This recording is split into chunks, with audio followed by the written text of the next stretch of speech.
The scruffy terrier mix had finally stopped shaking in her arms, and Fiona Lawson felt that familiar warmth spread through her chest as the dog's trembling subsided into quiet breathing. 3 months of Saturdays and Sundays at the Riverside Animal Shelter had taught her that patience worked miracles with scared animals, and this little guy was no exception. She gently placed him back in his kennel, whispering promises that someone would love him soon, and turned to find her supervisor, Patricia, standing in the hallway with an amused expression. "We've got a new volunteer starting today," Patricia said, adjusting her clipboard. "Can you show him the ropes?" He specifically requested weekend shifts. Fiona wiped her dusty hands on her jeans and nodded. The shelter always needed more help, especially on weekends when the foot traffic picked up with families looking to adopt. She followed Patricia to the front desk, expecting to meet another college student looking for community service hours, or maybe a retired person with time to spare. Instead, she found herself staring at a man who looked like he had walked off the cover of a business magazine. He stood well over 6 feet tall, with dark hair that was perfectly styled despite the early Saturday morning hour, and wore jeans that probably cost more than her monthly rent. His build suggested someone who spent serious time in a gym, broad shoulders filling out a plain gray shirt that somehow looked expensive. He was watching her approach with an intensity that made her suddenly aware of the dog hair covering her clothes and the fact that she had not bothered with makeup at 5 in the morning. "Fiona, this is Owen Zimmerman," Patricia said. "Owen, Fiona is one of our best volunteers. She has been with us since October and knows everything about how we run things here." Owen extended his hand, and when Fiona shook it, his grip was firm and warm. "Nice to meet you. I appreciate you taking the time to train me." His voice was deep and steady, and Fiona noticed he had striking green eyes that seemed genuinely interested as he looked at her. She pulled her hand back, wondering why someone who clearly had money and presumably a busy life would choose to spend his weekends scooping dog waste and scrubbing kennels. "No problem," she said, finding her voice. "Have you worked with animals before?" "Not really," Owen admitted. "But I have always wanted to, just never made the time until now." Patricia excused herself to handle a phone call, leaving them alone in the cramped reception area. Fiona grabbed an extra apron from the hook and handed it to Owen. "Well, you picked a good day to start. We have a lot to do. Saturday mornings are deep cleaning day before we open for visitors." She led him through the shelter, pointing out the dog kennels, the cat rooms, the small animal area where rabbits and guinea pigs lived, and the medical suite where their part-time vet worked. Owen listened attentively, asking thoughtful questions about feeding schedules and medical protocols. He did not flinch when they entered the dog area and 3 pit bulls started barking enthusiastically. "They are not aggressive," Fiona explained over the noise. "Just excited." Most people hear pit bulls bark and assume the worst. "What do you assume?" Owen asked, moving closer to the kennels. "That they are probably sweethearts who have gotten a bad reputation." She opened the first kennel and a gray and white pit bull immediately tried to climb into her arms, tail wagging so hard her whole back end shook. "This is Daisy. She was found abandoned in an apartment. Friendliest dog you will ever meet." Owen crouched down and Daisy immediately transferred her affection to him, licking his face with enthusiasm. He laughed, a genuine sound that made him seem younger and less intimidating. "Okay, I am convinced." They spent the next hour cleaning kennels together. Fiona showed Owen how to safely move the dogs to temporary holding areas, how to properly disinfect the spaces, and how to distribute fresh food and water. He did not complain about the smell or the mess, just rolled up his sleeves and worked. She caught herself watching him more than once, curious about this man who clearly came from a different world but seemed completely at ease mucking out dog kennels. "So, what made you decide to volunteer here?" Fiona asked as they filled water bowls for the cats. "Most people do not wake up one day and think, hey, I want to spend my weekends at an animal shelter." Owen was quiet for a moment, his expression thoughtful. "I drive past this place every day on my way to work. I always see the sign asking for volunteers. Finally decided to stop making excuses." "Where do you work?" The question came out before Fiona could stop herself, and she immediately felt nosy. "Sorry, you do not have to answer that. It is fine. I work in real estate development," Owen said, which was not technically a lie but not the whole truth either. "What about you? What do you do when you are not here?" "I am a teacher. 5th grade at Riverside Elementary." Fiona felt the familiar mixture of pride and exhaustion that came with her job. "I am here on weekends because I need something that is just mine, you know. Something that has nothing to do with lesson plans or standardized tests." "That makes sense." Owen finished filling the last water bowl and turned to face her fully. "You must be good at it. At teaching or volunteering." "Both, but I meant teaching." "You have that patient way of explaining things. I bet your students love you." Fiona felt heat rise to her cheeks at the compliment. She was not used to being observed so closely by someone, especially not someone who looked like Owen. "I do my best. Some days are better than others." They continued working through the morning, falling into an easy rhythm. Owen proved to be a quick learner and did not shy away from any task, no matter how unpleasant. When a Labrador puppy had an accident just after Owen had cleaned his kennel, he simply grabbed the cleaning supplies again without complaint. Fiona appreciated that he did not treat the work as beneath him. By noon, the shelter was ready to open for visitors. Fiona showed Owen how they handled potential adopters, explaining the application process and how to match families with appropriate animals. "The hardest part is telling people no," she admitted. "Sometimes we get applications from people who just are not ready for the responsibility, and we have to protect the animals first." "That must be difficult," Owen said. "It is, but it is worth it when you see the right match happen." She smiled, thinking of all the successful adoptions she had witnessed. That makes everything worthwhile. The afternoon brought a steady stream of visitors. Fiona watched Owen interact with potential adopters, impressed by how naturally he engaged with both the people and the animals. He had a calm presence that seemed to soothe nervous dogs and put anxious children at ease. When a little girl fell in love with an older cat named Marmalade, Owen spent 20 minutes patiently explaining to her parents why senior cats made excellent pets. As the day wound down and the last visitors left, Fiona and Owen tackled the final round of feeding and kennel checks. The sun was setting, casting orange light through the high windows, and Fiona realized she had genuinely enjoyed having Owen as a partner for the day. "You did really well for your first shift," she told him as they washed their hands at the industrial sink. "Most new volunteers are overwhelmed by hour 2. I had a good teacher." Owen dried his hands and leaned against the counter. "Will you be here tomorrow?" "I will. Every weekend, unless something comes up." "You coming back?" "Definitely."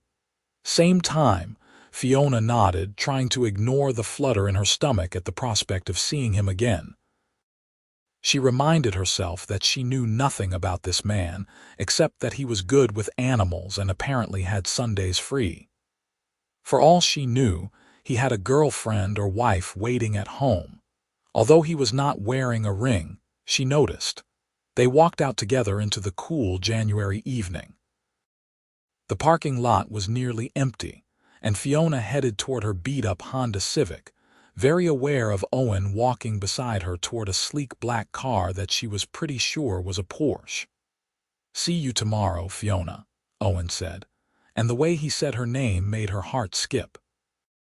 "See you tomorrow," she echoed, climbing into her car and watching him drive away before starting her own engine.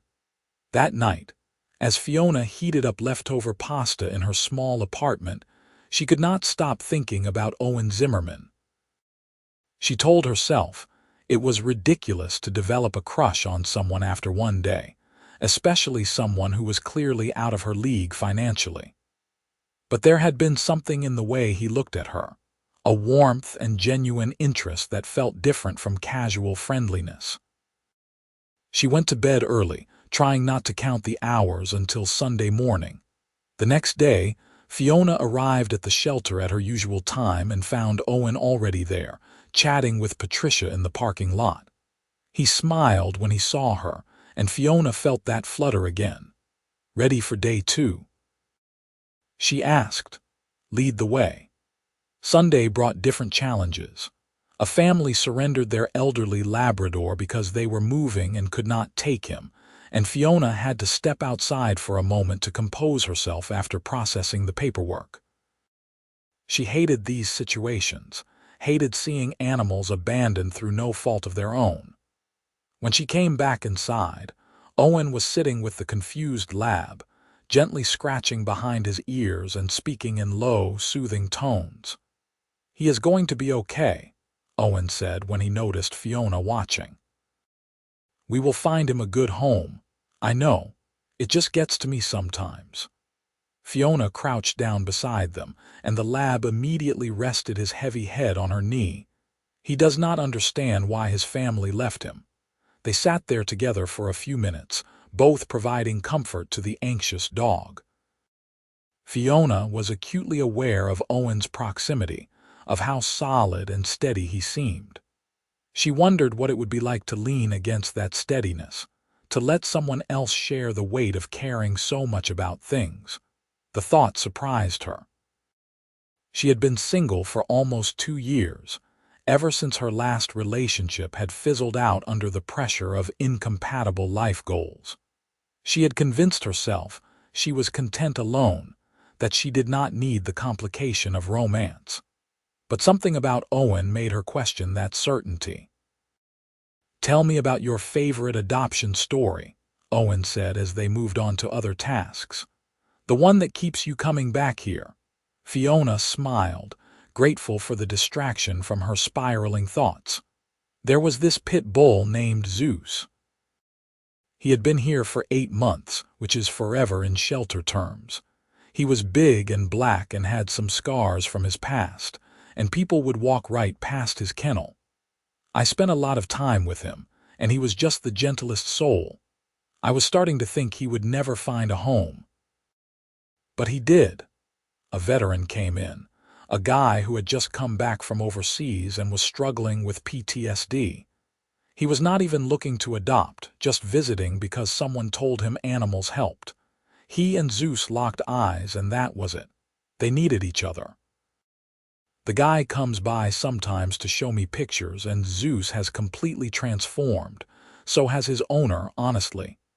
Owen was watching her with that intense focus again. "That is beautiful. You helped make that happen."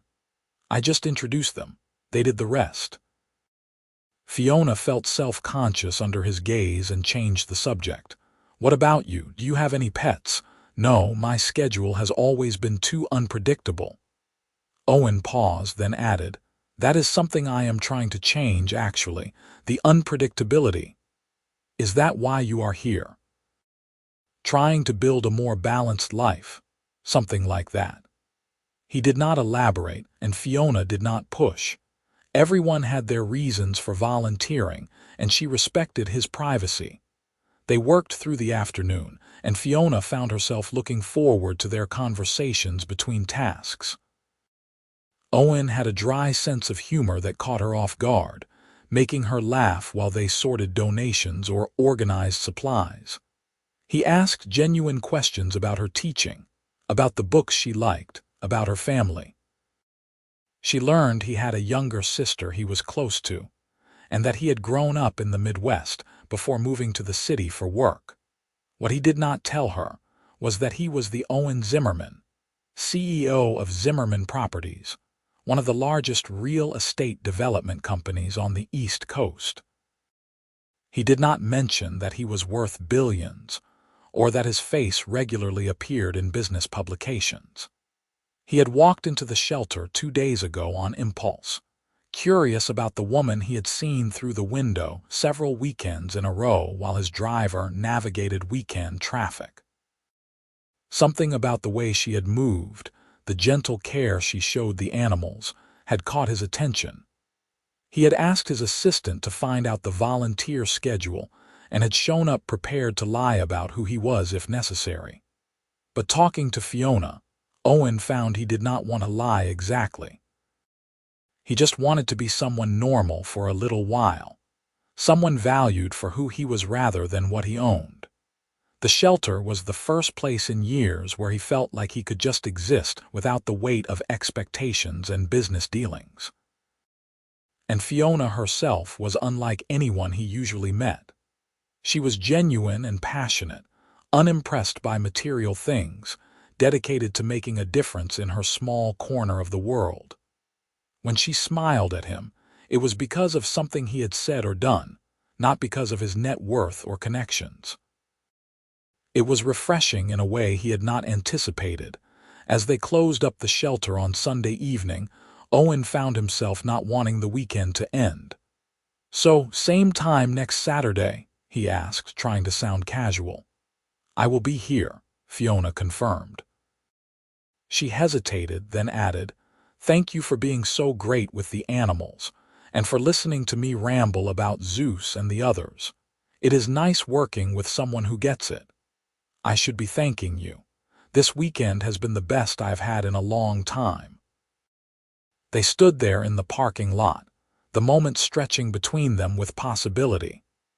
Fiona wondered if she was imagining the connection she felt, if Owen was just being friendly and she was reading too much into it. But then he smiled at her, soft and genuine, and she thought maybe she was not imagining it after all. "Have a good week, Fiona." "You too, Owen." She watched him drive away again, and this time she let herself admit that she was definitely developing feelings for the mysterious volunteer with the expensive car and the kind hands. The week crawled by. Fiona threw herself into teaching, but her mind kept drifting to Saturday. Her best friend and fellow teacher, Sarah, noticed her distraction during their lunch break on Wednesday. "Okay, what is going on with you?" Sarah demanded, stealing a carrot stick from Fiona's lunch bag. "You have been in another world all week." Fiona debated keeping it to herself, then decided she needed to tell someone. "I met someone at the shelter." Sarah's eyes lit up. "Tell me everything." "There is not much to tell. He started volunteering last weekend. His name is Owen. He is really good with the animals, and I think I like him." "You think?" "Okay, I definitely like him, but I do not know anything about him really. He might be involved with someone. This might all be in my head." "Did he give you any signals that he is interested?" Sarah asked. Fiona considered the question. "Maybe. He seems to pay a lot of attention to me, but that could just be because I am training him. Or he could be into you. Are you going to ask him out?" "No." The idea terrified Fiona. "What if I am wrong? It would make things so awkward at the shelter." "What if you are right?" Sarah countered. "Fi, you have not been interested in anyone since Marcus. If this guy has you this flustered, maybe he is worth the risk." Fiona knew Sarah had a point, but she could not shake her nervousness. She decided to wait, to see if Owen kept coming back, to see if there were more signs that he felt something too. Saturday morning arrived cold and gray, threatening snow. Fiona dressed carefully, telling herself she was not choosing her nicest jeans and a flattering sweater because of Owen. She even put on a little makeup, then felt foolish and wiped most of it off. Owen was already at the shelter when she arrived, and her heart jumped at the sight of him. He was talking to one of the older volunteers, but his eyes found hers immediately, and his whole face brightened. "That had to mean something, right? Good morning," he said, walking over to her. "I brought coffee. I hope you like vanilla lattes." He handed her a cup from the local coffee shop, still hot, and Fiona felt warmth that had nothing to do with the beverage. "How did you know I like vanilla lattes?" "You mentioned it last week when we were talking about the coffee shop near your school." Owen looked pleased that she had not remembered. "You said you are boring and always get the same thing." The fact that he had listened, had remembered such a small detail, made Fiona's chest tight with something that felt like hope. "Thank you. You did not have to do that. I wanted to." They spent the morning working together, and Fiona noticed that Owen seemed more relaxed than the previous weekend, more comfortable in the space and routines. He was also more openly friendly with her, finding excuses to work near her, asking her opinion on everything, laughing at her jokes. She caught him watching her several times with an expression she could not quite read. Around midday, a crisis erupted. One of the dogs, a nervous rescue named Pepper, managed to slip her collar during a walk with another volunteer and ran off. The shelter went into emergency mode, with everyone fanning out to search the neighborhood. Fiona and Owen took the streets behind the shelter, calling Pepper's name. The area was industrial, full of warehouses and empty lots, and Fiona felt panic rising as they searched without success. "We will find her," Owen said, steady and sure beside her. "She cannot have gone far." 20 minutes later, they heard barking from inside a fenced lot. Owen climbed the fence without hesitation, ignoring the no trespassing sign, and Fiona followed. They found Pepper cornered by a stray cat, both animals yelling at each other but neither actually fighting. "Hey, sweet girl," Fiona called softly, approaching slowly. "It is okay. You are safe." Pepper recognized her voice and came running, shaking with fear. Fiona scooped her up, checking for injuries, relieved to find nothing serious. When she looked up, Owen was watching her with such open admiration that it made her breath catch. "You are amazing with them," he said quietly. "Has anyone ever told you that?" "I just care about them," Fiona replied, feeling vulnerable under his gaze. "Same as you." "Not the same." Owen moved closer, helping support Pepper's weight. His hand brushed Fiona's and neither of them pulled away. "You have a gift. These animals feel safe with you. I feel safe with you." The moment hung between them, electric with possibility. Fiona was acutely aware of how close Owen stood, of the warmth radiating from his body in the cold afternoon. She wanted to ask what he meant, wanted to close the distance between them, wanted things she had not let herself want in a long time. But then Pepper wriggled, breaking the spell, and they had to focus on getting her back to the shelter safely. Patricia was relieved to have Pepper back and praised them both for their quick thinking. The rest of the day passed in a blur of activity, but Fiona could not stop replaying Owen's words. "I feel safe with you." What did that mean? Was she overthinking a simple statement of friendship? As closing time approached, Fiona was inventorying supplies in the storage room when Owen appeared in the doorway. "Need help?" "Sure. Can you count the bags of dog food? We need to put in an order if we are running low." They worked in companionable silence for a few minutes. Then Owen said, "Can I ask you something?" Fiona's heart started racing. "Of course. Would you want to maybe grab dinner sometime, not here I mean, outside the shelter, with me?" She turned to face him fully, searching his expression. He looked nervous, which was somehow endearing on someone usually so composed. "Like a date." "Yes, like a date, if you are interested, no pressure if you are not." Fiona felt joy bubble up inside her. "I am interested. I have been hoping you would ask." Owen's smile was brilliant, transforming his whole face. Yeah, yeah, I would really like to have dinner with you. They stood there grinning at each other like idiots until Patricia called for Owen to help load supplies into a car. As he left, he squeezed Fiona's hand gently, a promise of more to come. That evening, Fiona texted Sarah. He asked me out. Dinner next week. I think I am going to pass out from excitement. Sarah's response was immediate. I told you. Where is he taking you? We did not get that far. He is going to text me details. Wait, you gave him your number. This is serious, Fiona laughed, feeling lighter than she had in months. She had given Owen her number before leaving the shelter, her hand shaking slightly as she typed it into his phone. He had immediately sent her a text so she would have his, and she had resisted the urge to save it under something ridiculous like Owen Animal Shelter makes my heart race. True to his word, Owen texted her on Monday. I know a great Italian place downtown. Does Friday night work for you? Fiona responded, Friday is perfect. What time? 7, I can pick you up. She hesitated, then decided to be practical. I will meet you there. She was not quite ready to give him her address, even though her instincts said she could trust him. Owen did not push. Sounds good. Looking forward to it.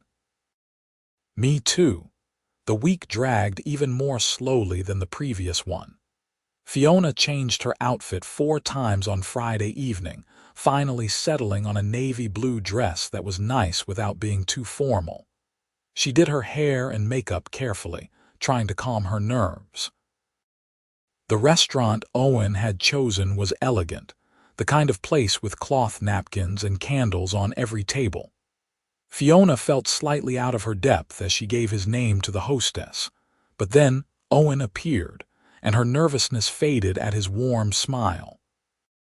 You look beautiful, he said, and the sincerity in his voice made her believe him. Thank you. You clean up pretty well yourself. It was an understatement. Owen in a dark suit was devastating. They were seated at a quiet corner table and conversation flowed easily. They talked about their week, about the shelter animals, about everything and nothing. Owen asked about her students, and Fiona found herself telling him about the challenges and rewards of teaching. He listened like her words were the most important thing in the world. You really love what you do, Owen observed. That is rare. I do. Even on the hard days, I cannot imagine doing anything else. What about you? Fiona realized she still knew very little about his work. You said you are in real estate development. Do you enjoy it? Owen was quiet for a moment, and Fiona wondered if she had touched a nerve. It is complicated. I am good at what I do and the work can be satisfying, but sometimes I wonder if I have let it consume too much of my life. That is part of why I started volunteering. I needed something that felt more meaningful. I get that. Fiona reached across the table and touched his hand impulsively. For what it is worth, you are making a real difference at the shelter. The animals know when someone genuinely cares. Owen turned his hand over, lacing his fingers through hers. Being there makes me feel more like myself than I have felt in years, and meeting you has been the best unexpected thing that has happened to me in longer than I can remember. Fiona's breath caught. Owen. Too much. He looked worried. I do not want to scare you off. No, not too much. I feel the same way. She squeezed his hand. This is going to sound crazy because we have only known each other for 2 weeks, but I feel like I can be completely myself around you. I do not have to perform or pretend. It is just easy. Not crazy at all, Owen said softly. I know exactly what you mean. They talked through dinner, neither wanting the evening to end. Owen asked about her family, and Fiona told him about her parents who had retired to Florida and her older brother who was a physical therapist in California. We are spread out now, but we are close. What about your family? My parents divorced when I was young. My dad lives in Chicago with his new wife. I am closer to my mom and my sister Amy. She is getting married this summer, actually. That is exciting. Are you in the wedding? Owen laughed. Unfortunately, yes. Amy has me doing all sorts of things I am completely unqualified for, like having opinions about flower arrangements. I am sure you are being more helpful than you think. Fiona liked imagining Owen attending wedding planning meetings, probably taking it all very seriously despite his protests. They lingered over dessert, both reluctant to break the comfortable bubble they had created. When the check finally came, Owen insisted on paying, though Fiona tried to argue. "Let me do this," he said gently. "Please." Outside the restaurant, they stood on the sidewalk in the cold February night. Fiona's car was parked a block away, and Owen walked her to it. When they reached the car, Fiona turned to face him, not ready to say goodbye. "I had a really wonderful time tonight," she said. "Me too. Can we do this again, soon?" "I would like that." Fiona hesitated, then made a decision. She rose up on her toes and kissed his cheek, brief and sweet. "Good night, Owen." She pulled back and saw something flare in his eyes. Owen cupped her face gently with one hand, his thumb brushing her cheekbone. "Fiona, can I kiss you properly?" She nodded, and he leaned down, pressing his lips to hers. The kiss was soft and searching at first, then deepened as Fiona responded, her hands coming up to rest on his chest. She could feel his heart racing under her palms as fast as her own. When they finally broke apart, both were breathing hard. "Wow," Fiona whispered. "Yeah," Owen agreed, resting his forehead against hers. "Wow." They stood there for a long moment, wrapped in each other until the cold finally drove them apart. Fiona reluctantly got into her car, and Owen waited until she drove away before heading to his own vehicle parked nearby. After that first date, they fell into a pattern. Weekends at the shelter together, stolen weekday dinners when their schedules aligned, long phone calls late at night when they could not see each other. Fiona learned that Owen was surprisingly romantic, showing up at the shelter with her favorite coffee or leaving sweet notes in her coat pocket. He remembered everything she told him, from her favorite flower to the name of her most challenging student. Owen, for his part, found himself completely captivated. He had dated before, had even had a few serious relationships, but nothing had felt like this. Fiona challenged him, made him laugh, saw through his defenses to the person underneath. She did not care about his money or status, did not want anything from him except his time and attention. It was intoxicating, but the secret of his identity weighed on him. A month into their relationship, he knew he needed to tell her the truth. He kept waiting for the right moment, but every time he tried, fear stopped him. What if she felt betrayed? What if knowing who he really was changed how she saw him? The situation came to a head in late February. Owen's company was closing a major deal, and despite his best efforts to stay out of the press, his photo ended up on the front page of the business section in the city's major newspaper. The headline read, "Zimmerman Properties CEO finalizes historic downtown development." Owen saw it at 6 in the morning and immediately knew he had run out of time. He needed to tell Fiona before she found out another way. He texted her, "Can we talk today?" "It is important." Her response came an hour later. "I have parent-teacher conferences until 6, but I am free after." "Is everything okay?" Owen hesitated, then replied, "Everything is fine.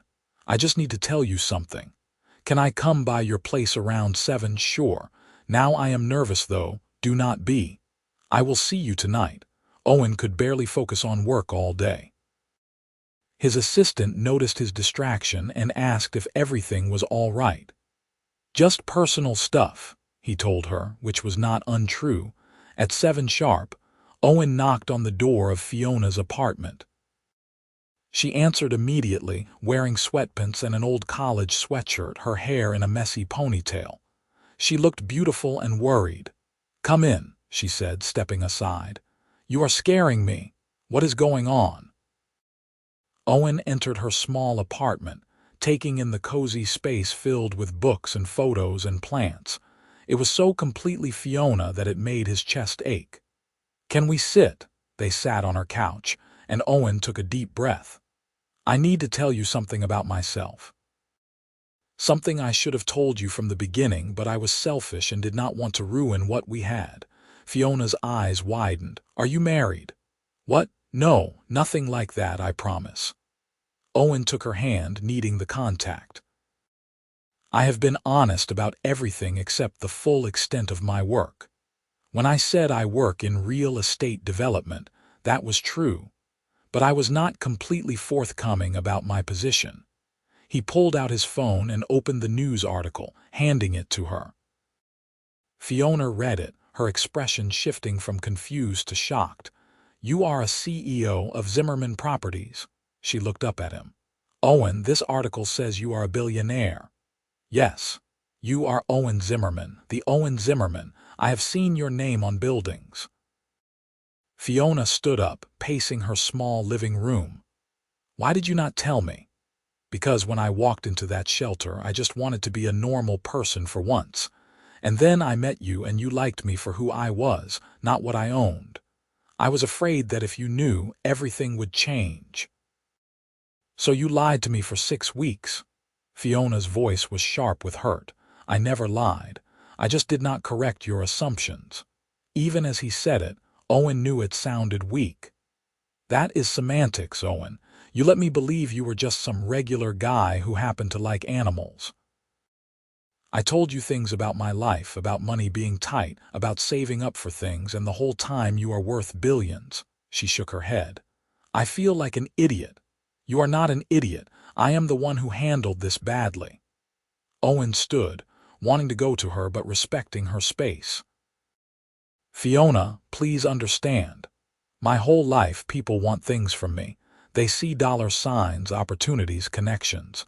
You were the first person in years to just see me. I did not want to lose that. But this is who you are, Owen, this huge part of your life that you hid from me. How am I supposed to trust you now? I know. You are right. I should have told you sooner. Owen felt panic rising in his chest at the thought of losing her. But everything else was real. The way I feel about you, the person I am when I am with you, that is all real. Fiona stopped pacing and looked at him. He could see her working through it, her emotions playing across her face. I need some time to process this. Can you go? Of course. Owen moved toward the door, then turned back. For what it is worth, I am sorry, and I am falling in love with you, Fiona. That has nothing to do with money or status. That is just true. He left before she could respond, driving home with his heart in his throat. Fiona did not sleep that night. She kept thinking about everything Owen had said about the past 6 weeks, trying to figure out how she felt. She was hurt that he had not been fully honest, but she also understood, in a way, why he had done it. She had seen how differently people treated those with money and power. Her ex-boyfriend Marcus had changed when he got a big promotion, suddenly more interested in status and appearances than the things they had originally bonded over. Was it really so wrong that Owen had wanted to be treated normally, that he had wanted someone to like him for himself? The more she thought about it, the more she realized that nothing fundamental had changed. Owen was still the same man who spent his weekends cleaning kennels and comforting scared dogs. He still listened to her talk about her students, still brought her coffee, still kissed her like she was precious. His bank account did not change any of that. What bothered her more was her own insecurity. She kept thinking about the differences between them, about how she drove a beat-up car and shopped at discount stores while he probably owned half the buildings in the city. Could they really make a relationship work across such a divide? By Saturday morning, Fiona had not reached any conclusions. She almost did not go to the shelter, not sure if she could face Owen.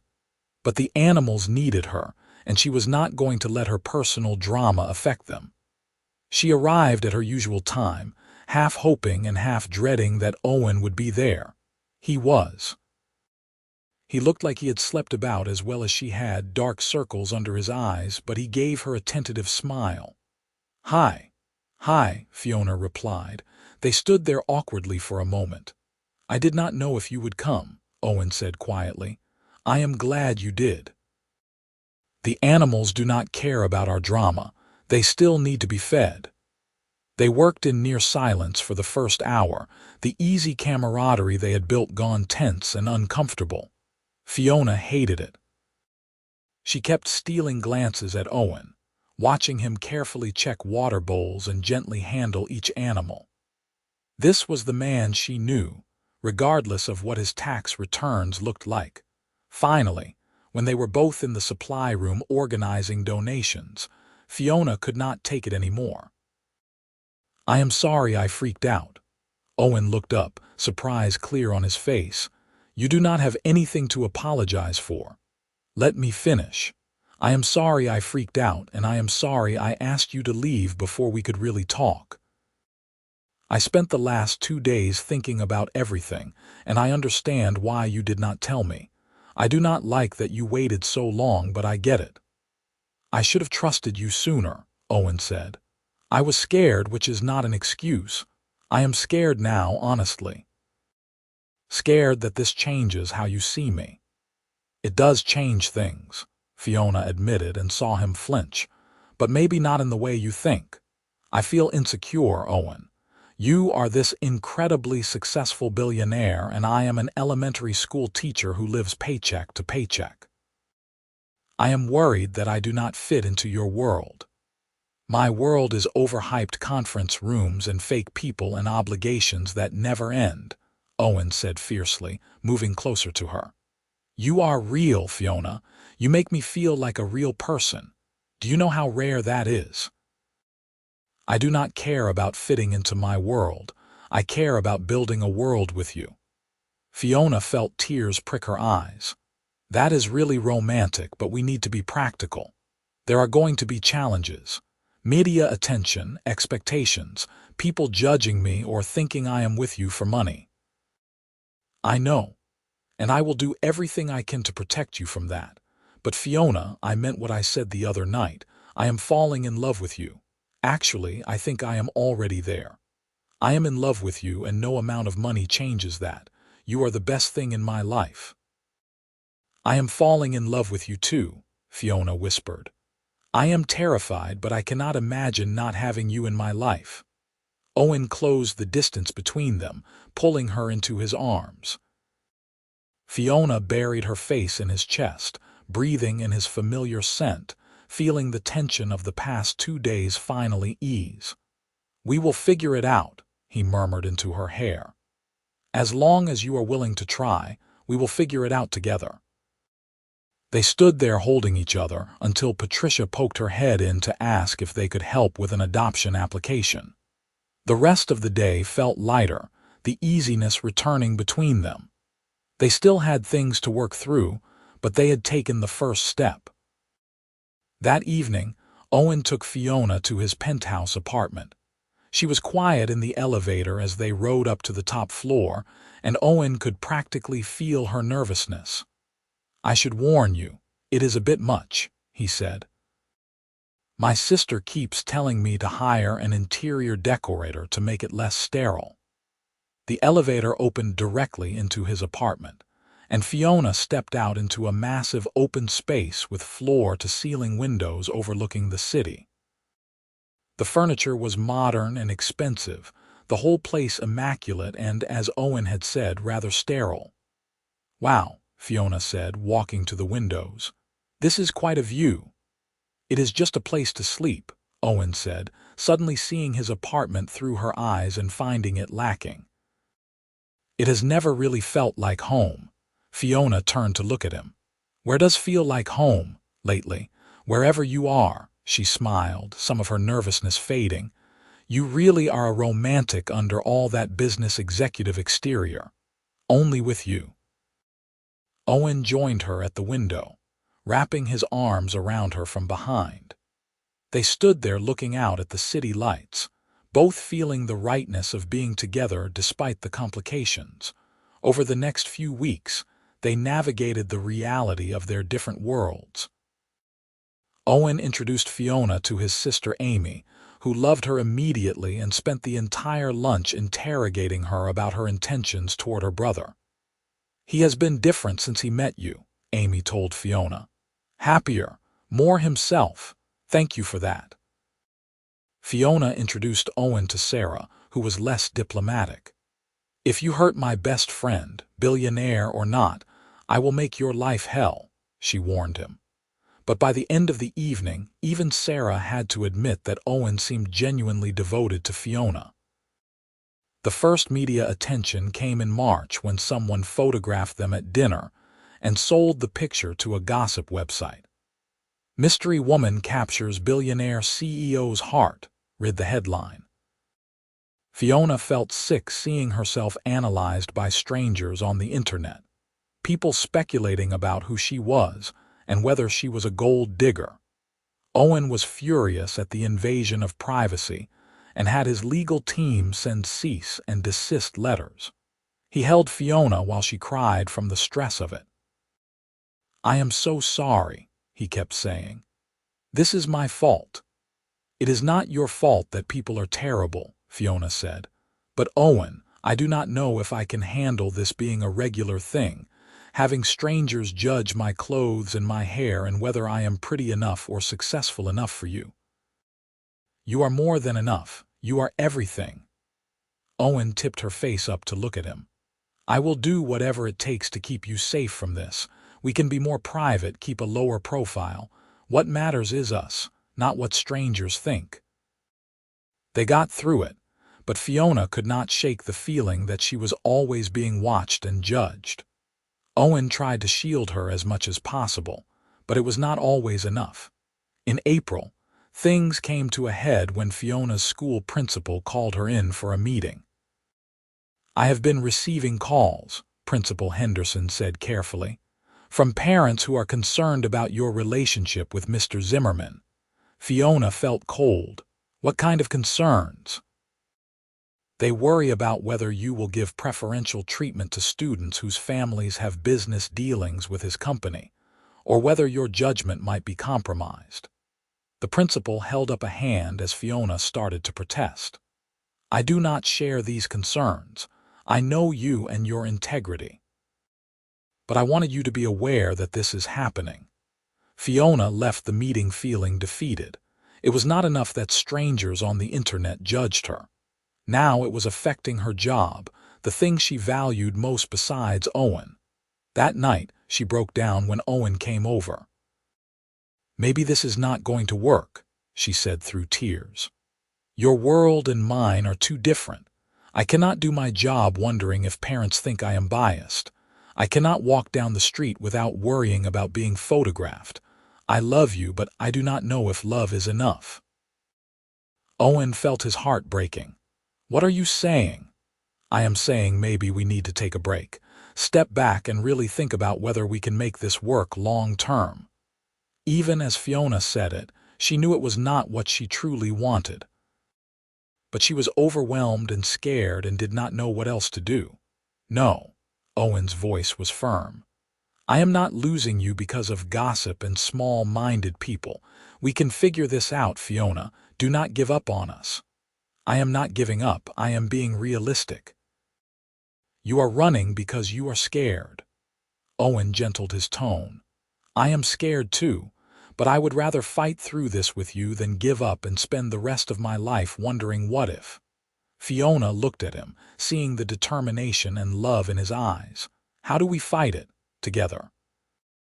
We stick together and remember what is real. You and me, we are real. Everything else is just noise." Owen pulled her close. "I love you, Fiona Lawson. I love your compassion and your dedication and the way you see the best in everyone. I love how you care so much it hurts sometimes. I love everything about you, and I am not walking away from that without a fight." "I love you too," Fiona whispered. "I am just so tired of fighting." "Then let me fight for you. Let me handle the media and the gossip. You focus on your students and the shelter and the things that matter. I will deal with the rest." Over the next few weeks, Owen proved as good as his word. He hired a PR firm to manage media attention, making it clear that his personal life was off limits.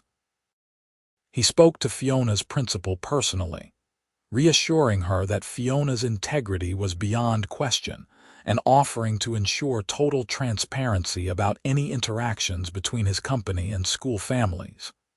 He made sure that when they went out, they had security to prevent unwanted photos. Most importantly, he was present. He showed up at the shelter every weekend without fail. He attended Fiona's school event when her class put on a spring play, sitting in the audience beaming with pride. He made sure she knew, every single day, that he chose her. By May, things had settled into a new normal. The media had mostly lost interest, moving on to other targets. Fiona felt more secure at work, her principal and colleagues rallying around her when necessary. She and Owen had learned to protect their relationship, to create space that was just theirs away from external pressure. One Saturday at the shelter, they were walking dogs together when Owen suddenly stopped. "I want to show you something. Can you get away for a few hours?" Intrigued, Fiona agreed. They finished up their volunteer shift and drove out of the city, Owen refusing to tell her where they were going. After about 40 minutes, he turned onto a long driveway leading to a beautiful property with rolling hills and old trees. There was a barn in the distance and what looked like several outbuildings. "Owen, where are we?" Fiona asked. "Just wait." He parked and led her toward the barn. As they got closer, Fiona could hear barking. Inside the barn, which had been renovated into pristine kennels, were about 15 dogs of various breeds and sizes. They all started wagging and jumping when they saw people approach. A woman in her 50s came out of an office area, smiling. "Mr. Zimmerman, good to see you. And you must be Fiona." "Fiona, this is Margaret Chen. She runs this place." Owen turned to Fiona, looking almost nervous. "This is a private dog rescue. I started funding it about 3 years ago, but it has been pretty small scale. I want to expand it, create a real sanctuary for dogs that are hard to adopt out from shelters like Riverside. Older dogs, dogs with medical issues, dogs who need more specialized care. They would live here permanently if needed, with full staff to care for them, or we would work on long-term rehabilitation and adoption." Fiona stared at him. "You want to build a dog sanctuary?" "I want us to build it," Owen corrected. "You know more about what these animals need than anyone." "I have the resources to make it happen. Together, we could create something really special. What do you think?" Fiona looked around at the property, at the dogs waiting hopefully in their kennels, at Owen watching her with such open vulnerability. She thought about all the dogs she had loved at Riverside who deserved a second chance. She thought about working alongside Owen to build something meaningful. "I think it is the most perfect thing you could have possibly said to me," she said, tears in her eyes. "Yes, absolutely yes." Owen's face lit up and he pulled her into a kiss right there in the barn, dogs barking excitedly around them. Margaret discreetly excused herself, smiling. "I love you," Owen said when they broke apart. "I want to build a life with you, Fiona, one that matters, one that makes a difference." "I want that too." Fiona kissed him again, pouring all her love and hope and dreams into it. They spent the rest of the day touring the property with Margaret, talking about expansion plans and what it would take to operate a full-scale sanctuary. Owen was serious about making it happen, and Fiona felt excitement building as they discussed possibilities. This was something they could create together, something that honored what had brought them together in the first place. As spring turned to summer, work on the sanctuary progressed.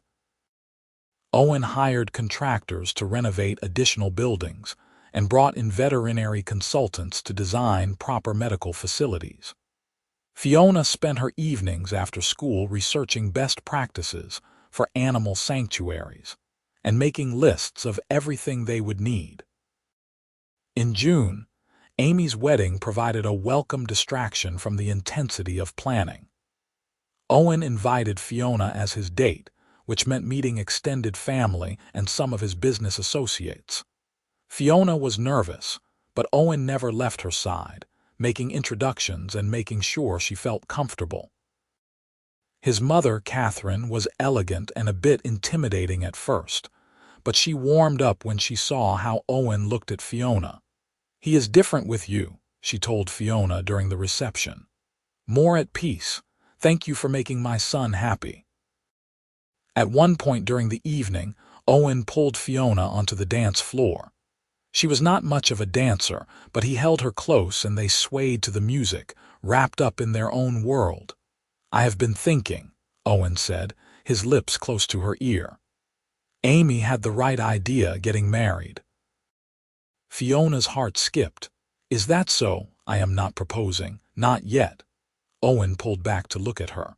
"But I want you to know that I am thinking about forever with you. When I imagine my future, you are in every part of it." "I am thinking about forever too," Fiona admitted. "It still scares me sometimes how much I love you, but it is the good kind of scared." "The good kind of scared," Owen repeated, smiling. "I like that." They danced the rest of the night away, neither wanting the evening to end. July brought a milestone when the sanctuary was ready to accept its first residents.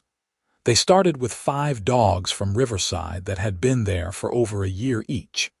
Fiona cried happy tears watching them explore their new home, seeing how much space they had to run and play. The sanctuary, which they named Haven Ridge, officially opened in August with a small ceremony. Patricia from Riverside attended, along with several other shelter directors from the area who were excited about the partnership. The plan was for Haven Ridge to work with local shelters, taking in animals that needed long-term care. Fiona had decided to leave teaching and run Haven Ridge full-time. It was a difficult decision, but she knew it was the right one. She loved her students, but this opportunity to make a difference on a larger scale was something she could not pass up. Her principal understood, and her students threw her a tearful goodbye party on her last day. By September, Haven Ridge had 20 dogs and 3 full-time staff members besides Fiona.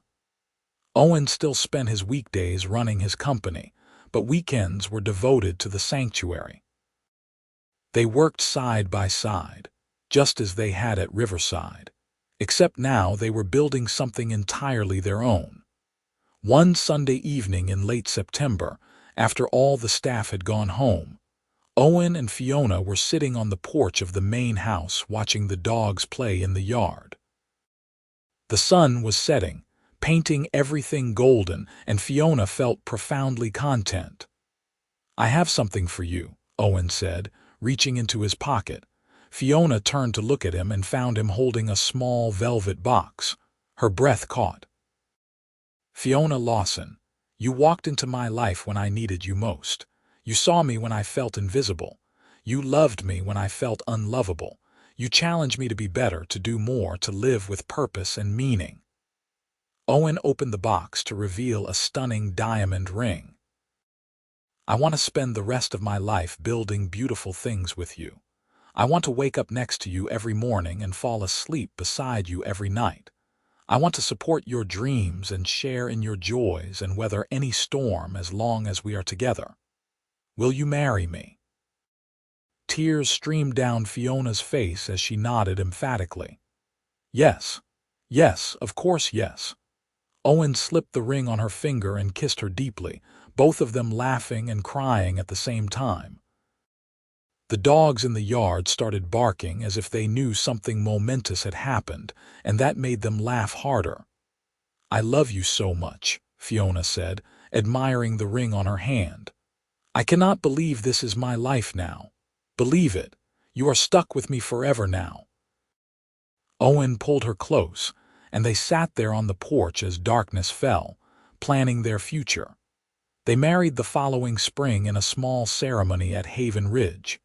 It was intimate, just close family and friends with rescue dogs serving as unofficial attendants. Fiona wore a simple white dress and carried wildflowers. Owen could not stop smiling the entire day. Sarah gave a tearful maid of honor speech about how she had never seen Fiona happier. Amy welcomed Fiona to the family with genuine warmth. Even Owen's father, who had flown in from Chicago, seemed moved by the obvious love between his son and new daughter-in-law. "You found a good one," he told Owen during the reception. "Do not let her go." "I do not plan to," Owen replied, watching Fiona laugh at something one of their volunteers was saying. For their honeymoon, they went to a cabin in the mountains for 2 weeks, completely unplugged from work and responsibilities. They spent their days hiking and their evenings curled up by the fire, talking about everything and nothing. It was perfect and peaceful, exactly what they both needed. When they returned, life at Haven Ridge continued. They added cat facilities and eventually a small barn for farm animals that needed sanctuary. Fiona proved to be a gifted administrator, managing staff and coordinating with partner shelters seamlessly. Owen used his business expertise to ensure the sanctuary was financially sustainable and growing thoughtfully. A year after their wedding, Fiona discovered she was pregnant. They had been talking about children, both wanting to start a family, but the reality of it still felt surreal. "We are going to be parents," Owen said, his hand on her still flat stomach. "That is terrifying and amazing." "Mostly terrifying right now," Fiona admitted, "but good terrifying, the good kind of scared." "The good kind of scared," Owen echoed, kissing her forehead. "We can do this, together." Their daughter, Emma Rose, was born the following March. She had Owen's green eyes and Fiona's smile, and both parents were instantly, hopelessly in love. They took turns walking the Haven Ridge grounds with her, introducing her to all the animals, swearing that she smiled more at the dogs than at anything else. Emma was 2 when they adopted a boy from foster care, 5-year-old Marcus, who had been through too much too young. He was quiet and withdrawn at first, but slowly opened up, surrounded by unconditional love and the healing presence of the sanctuary animals. Watching him laugh and play, seeing him call them Mom and Dad, was one of the greatest joys of Fiona and Owen's life. 3 years later, they welcomed another daughter, Lily Grace, making their family complete. On their 10th wedding anniversary, Owen and Fiona stood on the same porch where he had proposed, watching their 3 children play with the dozens of dogs that now called Haven Ridge home. The sanctuary had grown beyond their wildest dreams, placing hundreds of animals in loving homes and providing permanent refuge for those who needed it. "You ever think about how this all started?" Owen asked, his arm around Fiona's waist. "You volunteering at Riverside, me showing up because I was curious about the woman I kept seeing through the window." Fiona leaned into him, smiling. "You never told me that part. You showed up because of me." "I did. I saw you being so gentle with this huge dog and I was transfixed. I made up my mind right then to find an excuse to talk to you. And you chose volunteer work. You could have just asked me to dinner." "Where is the romance in that?" Owen teased. "Besides, I wanted to know the real you, the person you are when you think no one important is watching." "And what did you find?" "I found everything. I found home." Owen turned her to face him. "Thank you for taking a chance on me, for seeing past everything else to who I really was, for building this incredible life with me." "Thank you for showing up," Fiona replied. "For choosing to spend your weekends at a shelter instead of on a golf course or whatever billionaires do." for loving me and our family so fiercely, for being my partner in every sense of the word." They kissed as the sun set over Haven Ridge, their children's laughter mixing with dog barks in the background. It was chaotic and messy and absolutely perfect. Emma ran up to them, Marcus right behind her. "Dad, can we sleep in the barn tonight, please? Lily wants to too." Owen looked at Fiona, who shrugged with a smile. "Why not? I will get the sleeping bags." As they all trooped down to the barn for an impromptu campout, Owen took Fiona's hand. She squeezed back, both thinking the same thing. This was everything they had never known they needed. The scared animals they had dedicated their lives to saving had given them purpose. The love they had found in each other had given them joy, and the family they had built together had given them forever. Years later, when people asked them how they met, Fiona would smile and say, "We both volunteered at an animal shelter." She never mentioned that Owen was a billionaire who could have been anywhere else in the world. That part did not matter. What mattered was that two people who needed each other had found their way to the same place at the same time, and everything had changed. Owen never regretted that first Saturday morning when he had walked through the shelter doors on impulse. It remained the best decision he ever made. Not building his company, not closing major deals, but choosing to show up and see where it had led to Fiona, to Haven Ridge, to their children, to a life filled with love and meaning and purpose, to home. And on quiet evenings, when the children were asleep and the sanctuary was peaceful, Owen and Fiona would sit together and marvel at how perfectly their lives had turned out. All because she volunteered at an animal shelter on weekends, and he started volunteering to be near her. The end came naturally, the way good things do. Not with drama or fanfare, but with contentment and joy. They grew old together at Haven Ridge, watching their children grow up surrounded by love and animals. Emma became a veterinarian, Marcus a child psychologist, Lily took over running the sanctuary. Each found their own path, but all carried forward the lessons their parents had taught them about compassion and dedication, and showing up for what mattered. When reporters occasionally asked Owen Zimmerman about his greatest accomplishment, he never mentioned buildings or business deals. He talked about Haven Ridge, about the lives saved and changed there. But mostly, he talked about Fiona, about the woman who had loved him when he was just another volunteer in an old apron, covered in dog hair.